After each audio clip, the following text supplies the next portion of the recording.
Cenici psa, ktorého našli uviazaného o strom. Čistokrvná maďarská vyžla tam musela ležať minimálne 3 dni. Jeho majitelia sa tvária, že o ničom nevedeli.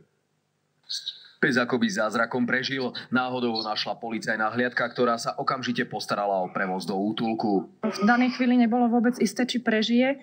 Psík chrčal. Mal oboj strany hnísavý výtok z nosa. Samozrejme hníz s krvou vychádzal aj z tej ranky na čele. Pes takmer vôbec nereagoval na okolie a bol extrémne vychudnutý. Na čele mal prerazenú lebku.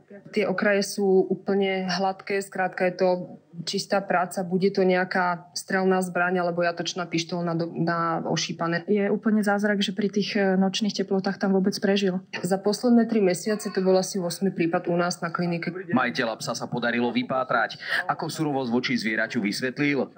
Oni mu vraj neublížili. Už sme ale 2 alebo 2 týdne, mesiac sme ho nevideli.